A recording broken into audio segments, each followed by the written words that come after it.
ನಗರ SP ಕಚೇರಿ ಹತ್ರ ಬಂದಿದ್ದೀರಾ, ಏನ್ ವಿಚಾರ? ಸಮಸ್ತ ಹಿಂದೂ ಸಂಘಟನೆಗಳು, ಸಮಸ್ತ ಹಿಂದೂಗಳ ಪರವಾಗಿ ಮಾಜಿ ಸಂಸದರಾದಂತಹ ಪ್ರತಾಪ್ ಸಿಂಹ ಅವರಿಗೆ ತುಂಬು ಹೃದಯದ ಧನ್ಯವಾದಗಳನ್ನ ಹೇಳ್ತೀವಿ.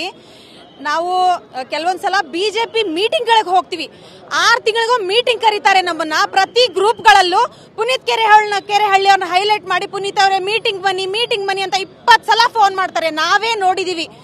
ಈ ಸಂದರ್ಭದಲ್ಲಿ ನಮಗೆ ಧ್ವನಿ ಆದಂತವರು ಪ್ರತಾಪ್ ಸಿಂಹ ಅವರು. ಸಮಸ್ತ ಹಿಂದೂ ಸಂಘಟನೆಗಳ ಪರವಾಗಿ ತುಂಬು ಹೃದಯ ಧನ್ಯವಾದಗಳನ್ನ ಹೇಳ್ತೀವಿ. ಇವರು ಸರ್ ಆದಂತಹ ಎಸಿಪಿ ಸರ್ ಇದಾರಲ್ಲ, ಚಂದನ್ ಸರ್ ಅವರು ಮ್ಯಾನ್ ಹ್ಯಾಂಡ್ಲಿಂಗ್ ಮಾಡಿದ್ದು ದೊಡ್ಡ ತಪ್ಪು. ಮತ್ತೆ ಮೊನ್ನೆ ಪ್ರಾಣಿಗಳನ್ನ ಎಷ್ಟು ಹಿಂಸೆ, ಯಾರಾದ್ರೂ ಮಾಂಸ ತಿನ್ಲಿ ಬೇಡ ಅಂತ ಹೇಳಲ್ಲ ನಾವೇನು, ನಾವು ಪ್ಯೂರ್ ಸಸ್ಯಾಹಾರಿಗಳಿದೀವಿ.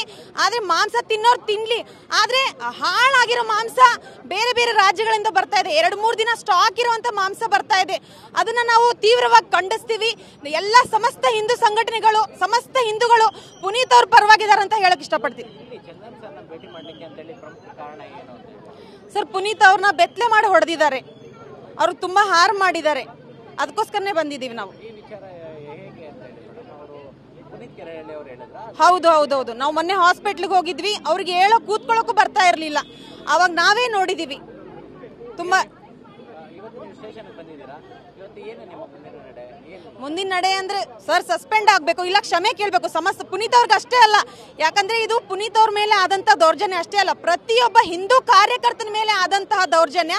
ಪ್ರತಿಯೊಬ್ಬ ಹಿಂದೂ ಕಾರ್ಯಕರ್ತನಿಗೂ ಮತ್ತೆ ಪುನೀತ್ ಕೆರೆಹಳ್ಳಿ ಅವ್ರಿಗೂ ಕ್ಷಮೆ ಕೇಳಬೇಕು ಇವರು.